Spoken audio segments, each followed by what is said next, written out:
Hello folks, welcome to Monday. Hope you've had a wonderful weekend. If you like what I do, the subscribe button is down below. The Patreon button is also down below. We are coming up towards our second prize draw of the year, which will be on the 6th of August. If you do win that, you will win yourself £50 worth of free models from our lovely partners over at Composite Games. If you want to support them, use the promo code Northern Exile down below to get yourself 5% off at checkout when you're over there. And not only are you doing that by being involved in a prize draw, but if you are on Patreon or you are a member of the channel, you are financially supporting the channel and you're making sure that we can keep the lights on around here. Not literally, but you know, it means I can devote more time to our enterprises over here on the channel. I'd love to be able to sit here and do editing and other bits like that all day long. But at the moment, this is where we are. You know, I fit you in around my marking, around my teaching, around things like that. So yeah, that's where we are. Today is only one hobby nightmare, only the one, but it is a big one, and it is one that I want to go over because I love it when you guys send me things, because you've seen one of my videos and it's inspired you to say, you know what, I'm going to tell that story. I wasn't going to, but he's brought it up on one of his videos. I'm going to tell it. This one is about tournament players, and I mean tournament teams too, because I think I said they were cringe the other day, and this person has written in. I gave this little read last night, and I always know when these are good when I read them when I'm just chilling out, you know, on a train or in bed or doing something else, and I read them and I can't stop reading them. That's when I know they're good, you know. Normally I stop reading them because I'm called away to do something else or whatever. This one I couldn't. So let's get into it, shall we? Lovely sip of tea. Monday morning sip of tea. Can't do any better than that, can you? Alphonse says, "Hey North, Alphonse here. Just call me Alf in my hobby nightmare. Okay, Alf then. I've been a long time viewer of the channel, and the first thing to know about me is that I am an avid tournament player in the 40k scene. My job as a studio head for an electronic entertainment company. I'm not saying which one, or the industry it's in. I'm kinda paranoid on that front. I want to keep things separate. And eventually, I've grown there, since its founding, to run the entire place. It's a work from home gig these days, as the studio technically takes care of itself, unless I'm needed at the studio for something, and so I've gone from being at 1 or 2 tournaments a year to actively travelling across the world when I want to go to a big one. I am now attending 5 or 6 tournaments a year across the world. What I'm saying is, I love tournaments and the more competitive side of the hobby." Okay, this guy is basically the complete opposite of me, right? I am not a tournament player. I don't pretend to understand tournaments. You know, not my bag at all. But you know, they are a huge thing. Anyway. The tournament in question that this nightmare comes from is in one of, weirdly, my favourite cities in the world, Atlanta, Georgia. It was an ICT event and was quite a big deal. The players here almost always played for blood, but there were, for the most part, always happy and respectful games. At this point, I'd been a tournament goer for several years, so, on the circuit, a few tournament organisers actively knew me by name, as a good sport and somebody who knew their rules extremely well. I'd have a few tournament organisers even coming to me querying certain rules when I'm in the UK sometimes. Alright, that's cool. I played Raven Guard, yes I know, and to be honest, I didn't really enjoy 9th edition a lot. I think the slower games did a lot to drive away folks from the tournament scene, as even for a guy like me, it became an utter slog to play at times. That's one thing that I never really go over, right? I never really go over that. I always talk about the narrative side of games on this channel, and how much of a slog 9th edition was, but I can only imagine the damage that it did to the tournament scene. The amount of people who would have started playing in tournaments and would have gone, wow, this really sucks. Like, I got no energy for anything else after I played a single game of 40k, never mind several in a single day, you know? You're kind of pricing people out in terms of mental power at that stage. Moving on. I arrived for the tournament happy and raring to go. My first two opponents were absolute gents, and I have to state this, in several years of tournament play, this is my only real nightmare. The thing is, it's a phenomenon I've noticed elsewhere. You mentioned in a video the other day that you find tournament teams heading into general stores with their shirts on is pretty cringe. Let me tell you, that behaviour does not change in my experience when they are at an actual tournament. Every time I would hear a commotion from another table, and multiple tournament organisers called over for an incident or someone bitching, I'd look up and yet another elite quote-unquote gamer with a team t-shirt on was taking the game far too seriously, looking for any minute advantage by bending the rules and trying to intimidate the other player into going along with their playstyle and interpretation of grey areas, of which there are many.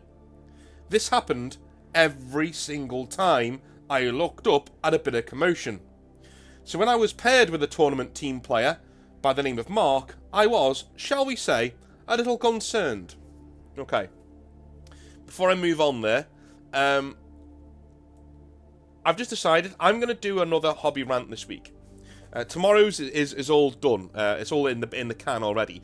Tomorrow's is about how Chaos is the worst faction in Warhammer 40,000, but they shouldn't be, but they are, right? I'm going to do that one tomorrow. And on Thursday, I've decided now I'm going to do a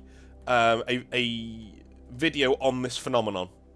On this phenomenon of the hobby becoming an esport, and should it really be an esport? Does that go in the makeup of what we want in our hobby? Right? I'm going to do that on Thursday, because this is not the first email I've had like this. It's the first one with a nightmare attached to it, but it's not the first email I've had when somebody wearing team colours, like one of those god-awful nylon t-shirts that trap sweat like nobody's business. Somebody wearing a t-shirt like that has been a bit of a, shall we say, problematic person at the table. I've only come across a few guys like this. I told a story about one the other day when I was working with Games Workshop, and we had one come in the store, and he acted like he was some sort of celebrity. It was just weird, when nobody really knew who he was, you know, and it just rubs me the wrong way. And I'm not really into it at all. But I have seen tournament teams which are very respectful and very nice. You know, I'm very, very cool. I do think there is a very good point to make when the most non-toxic of those teams that I've seen, as in Vanguard, that team, right? The one video that they did where they followed the leader of the Vanguard team around, and he basically went into a game at a tournament. The one time they followed him around, he bitched and moaned and picked up his models halfway through a game and stormed off. Now, the other person may have been in the wrong. That's true. He may have been in the wrong. I don't know. Wasn't there. But certainly they made him look like he was wrong in the video itself. But it still doesn't change the fact that the one time this camera crew follows around one of these guys, he bitches, moans, picks up his models and walks away. Just saying, right? And even that, and that was a video that was very complimentary towards him as well, right? But he still did that. Didn't finish the game. I don't know, man. Like, I just, even if he had absolute, you know, absolute, shall we say, justification for doing that, which I think he did, you know, he's justified in doing it, it still doesn't change the fact that the one time we follow one of these guys around, drama follows them, right? Okay, moving on. So, he approaches the table and places his army down. He is wearing a lava pattern team nylon shirt, oh my god, with a call sign, oh no, oh no, with a call sign on front of it, stating his name was The Punisher. I forgot about that. Oh no, oh my god, cringe so hard. Cringe so hard. Oh my god, a call sign on the front of it stating his name was The Punisher. Yeah, I shook his hand and greeted him, as I do with every player who comes to a table. he takes my other hand in his and shakes it like a politician as his friend gets photos of our handshake. He smiles and says, "You're not nervous, are you, champ?" Oh my god. To which I said, no, not at all, but do you mind if you ask my permission before taking photos of me? It's pretty rude. Do you know what? That's fine. Yeah, there's nothing wrong with that. There's nothing wrong with you saying that. I'd be a little bit perturbed as well. I'd be a bit like, excuse me? You know? Like, you're not Matt Damon. Can you just step back from the fucking... Can you not... Jesus. He seemed absolutely taken aback. Like as if Tom Cruise wanted to take a selfie with you, he'd be put off if you said no. I walked over to my other half of the table and asked him about his army. Leagues of Vatan, of course. And he talked about it as if I should already know what he plays. Things like, well, as you know, I came second at last year's Atlanta event, and a lot of people at the Las Vegas Open loved my paint scheme. Alright, dude. To be honest, I was having a chuckle at this guy's expense in my head and his pompous attitude. Before we start, we get our armies out on the table to set up as you do. He looks at my Raven Guard down his nose, walks around the table as if he's judging them for a competition, looks at them intently, and finally sighs and nods. They'll do, I suppose, he says, before calling his friend with the camera over again. He begins taking snaps of the battlefield before things are set up. At this point, I'm starting to visibly cringe at this guy's behaviour a little. We roll up and begin the game. And let me tell you, every movement this guy did was wrong. I know a lot of codexes as tournaments are my main hobby and like my second job these days. I know the movement ranges of a lot of Votan models, and on each one, he was stealing about an inch in movement. By the third unit moved, I asked him, "Hey, I think you're moving a little far there, dude. That thing only has a 6-inch movement, and that model moved at least 7 inches. He looks up at me exacerbated. "How can you possibly tell that?" he asks, sighing. "With my eyes mostly, dude," I reply. "Please move your models properly." Good lad, you know, I will say that. I will say, yeah, this is getting to be, shall we say, irritating to even read. Like, I'm starting to get irritated with this guy, and I'm not even in the story.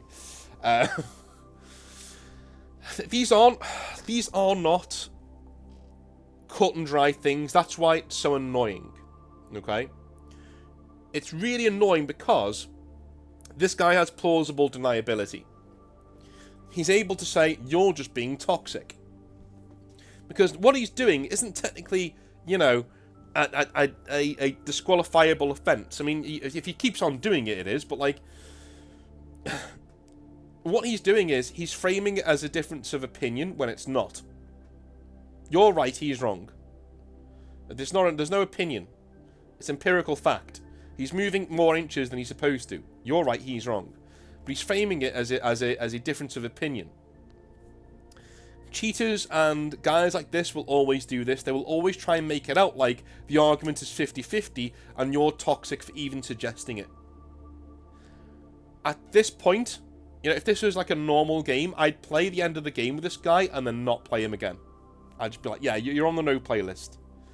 This guy's a douche. This guy is an absolute douche.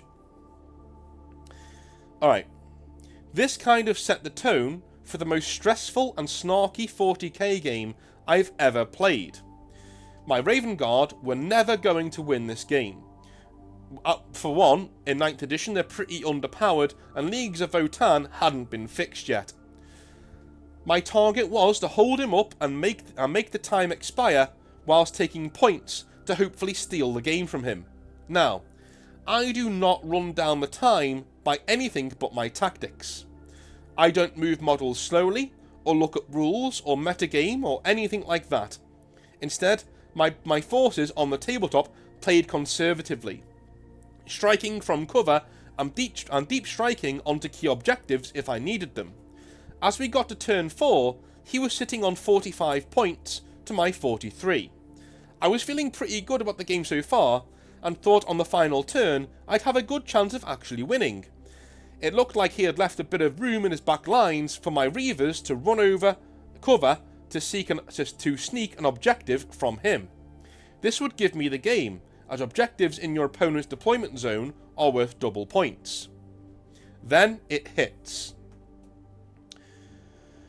His turn 5 comes first. We have 45 minutes left to give or take of the game before the tournament organisers have said they're going to call the last games for the next round.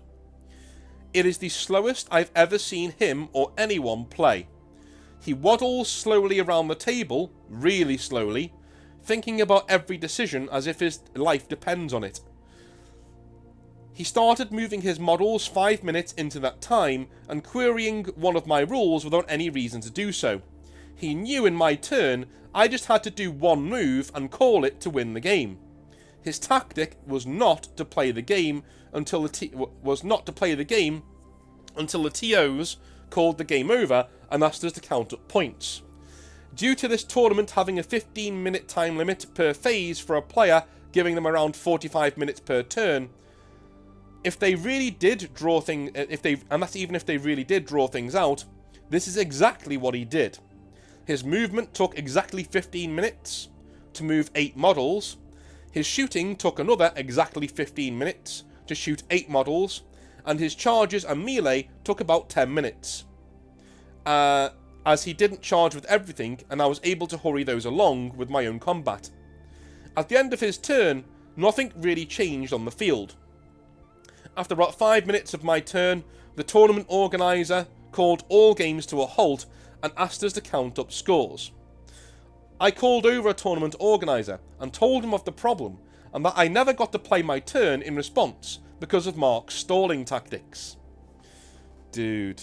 Again, he's done it again. So he's literally made it a 50-50 argument. He's got plausible deniability. It's your word against his.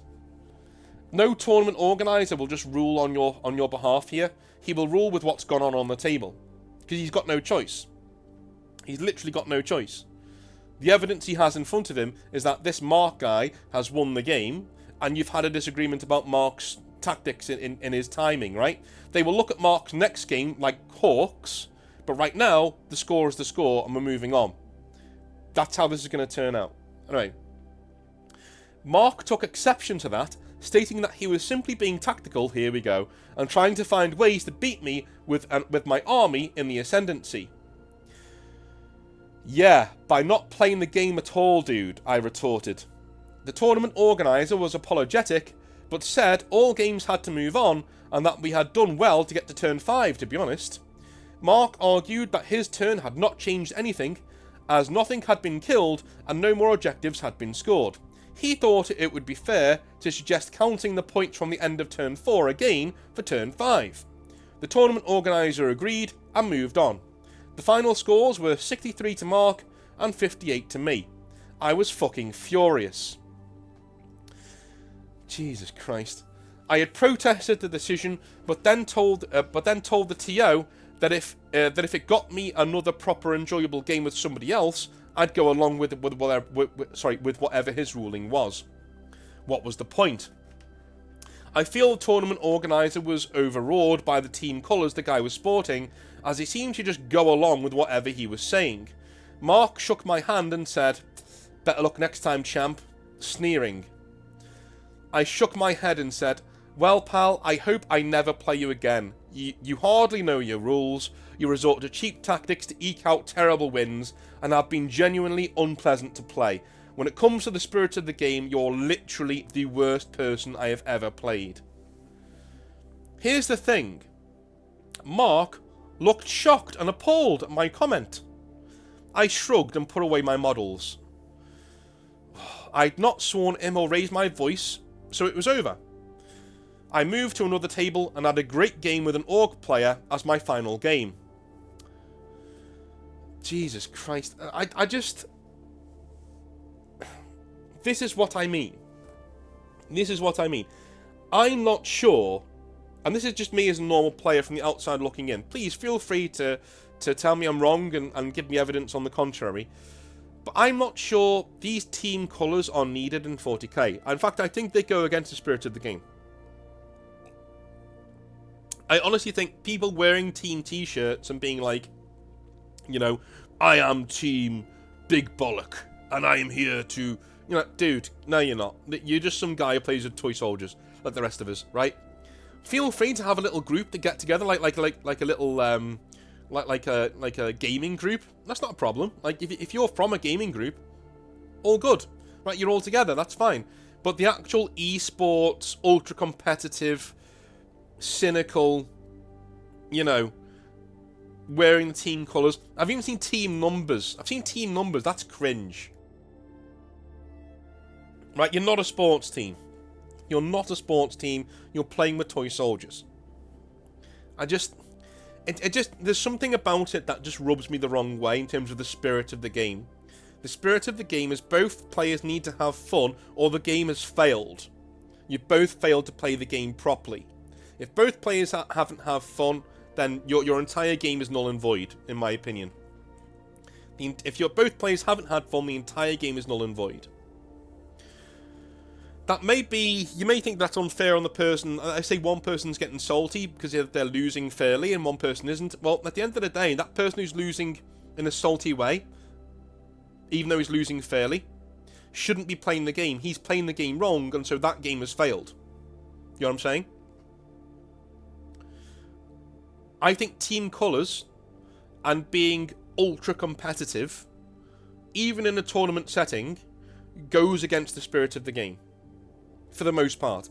Don't get me wrong, I'm sure there are teams out there who are made up of lovely people who try and make sure everybody has a good time, but this is the only one that I'd put on the channel so far, mainly because I've got another video coming up about it later on in the week.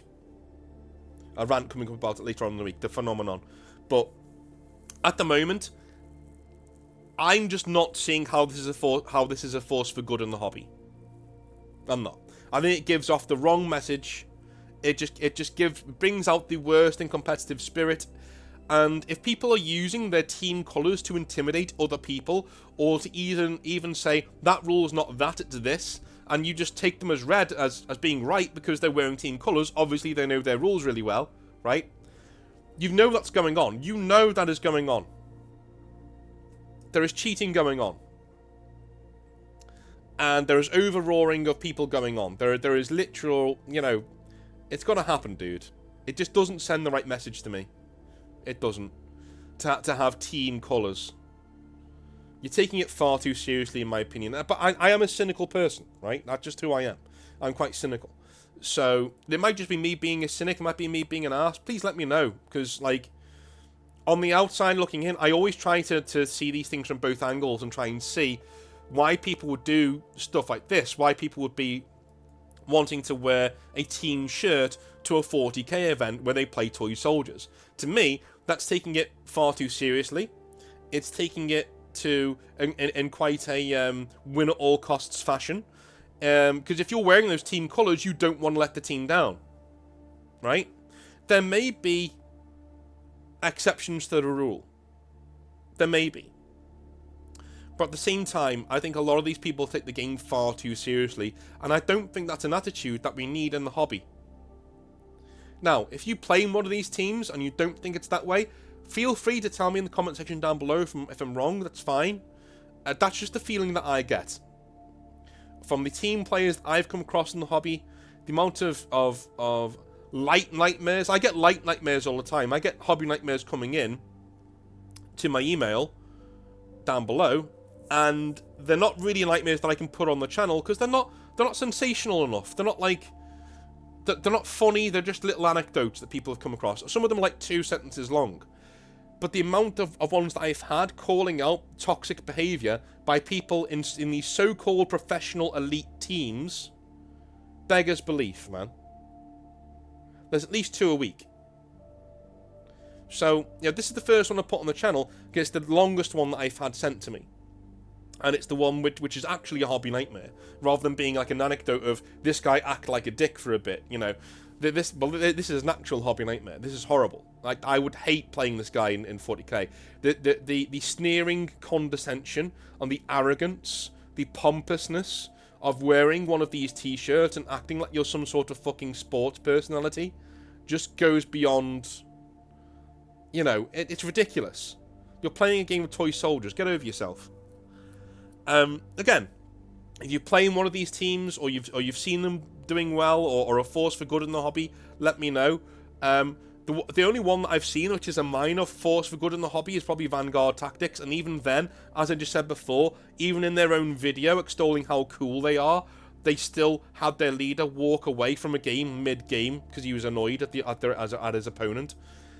And again, I think he was within his rights to do that, but it still doesn't change the fact that that happened on the one game that we see that guy going around and actually trying to make himself look good. Right?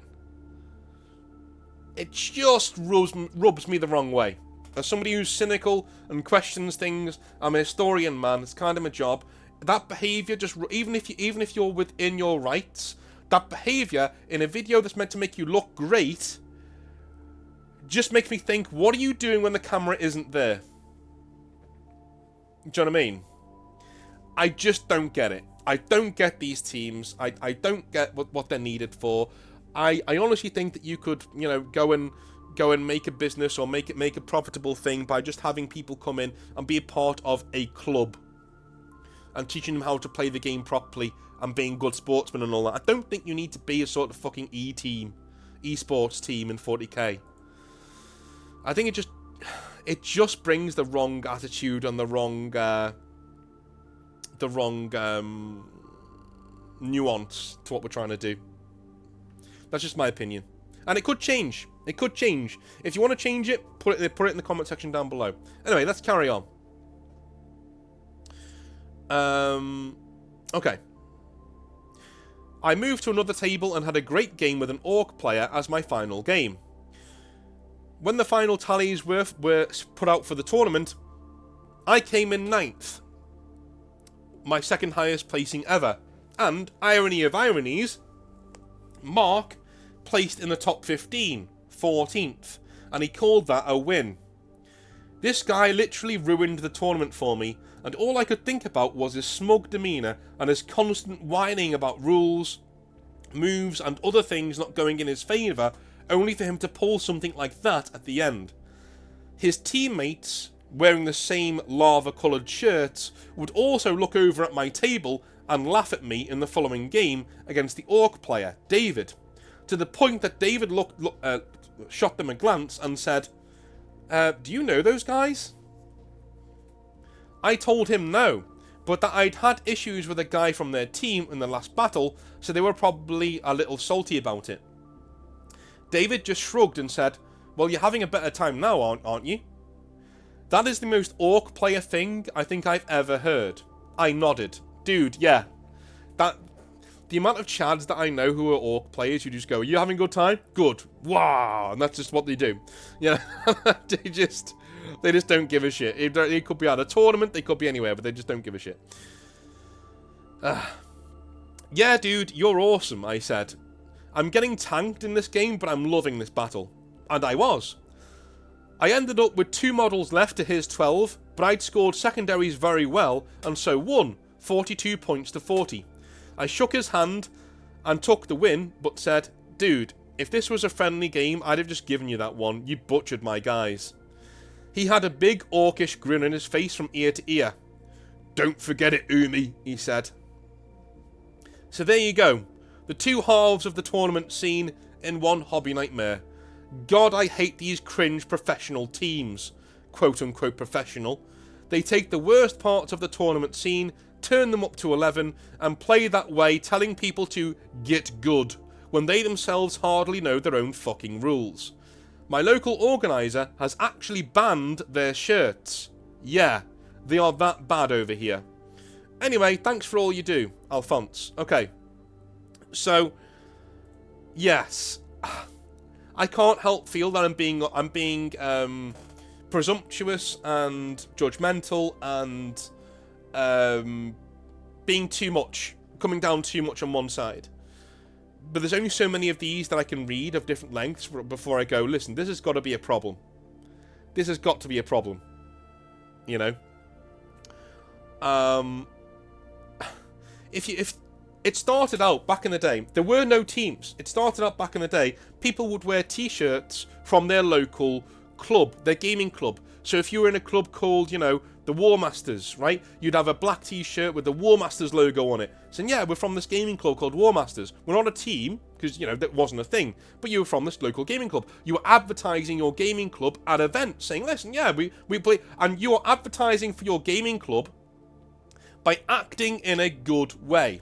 If you were a salty little bitch or a cheater, and you had your gaming club colours on, your club was fucked, mate. Like, no one wanted to join that club ever. It was tarnished in the eyes of people who went to the thing, right?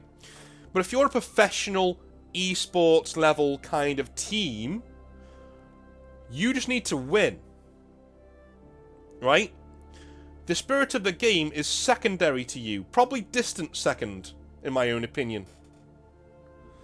Because you're there to win, and to make your team look good by winning all the time, and placing all the time. I just feel that that side of things is going against the spirit of the hobby. If somebody like Vanguard Tactics was like a gaming club, where they just wore, like a normal like cotton t-shirt with the little logo on it, saying, look, we're from the Vanguard Gaming Group, we love to have new people. We love to teach you like not to be salty and to be like really cool players and stuff like that, to be gentlemen on the tabletop. I love that. Great, go for it. It's the nylon t-shirt wearing wannabe gaming chads who ruin the thing for me, right? That's what ruins it. If your entire team, quote unquote, is built around winning games, there's only so much time that's going to pass before that starts to corrupt the vision for what you want from the hobby. That's just the way it is. It's human nature. It's just human nature. That's what I don't like about it. What do you guys think? Am I being a dick? I will explore this more on Thursday. That's going to be a big video. I'm really looking forward to doing that one. I love you all long time. I will speak to you tomorrow, where we're going to be going over Chaos and why they are the worst faction in Warhammer. I can't wait to get into that one either, because I like Chaos and I would love to go and actually make a Chaos army, but the lore sucks, Chaos sucks, and I'm going to show you why tomorrow. I love you all long time. Have a wonderful rest of your day, and I'll speak to you tomorrow. Have a good one. Bye now.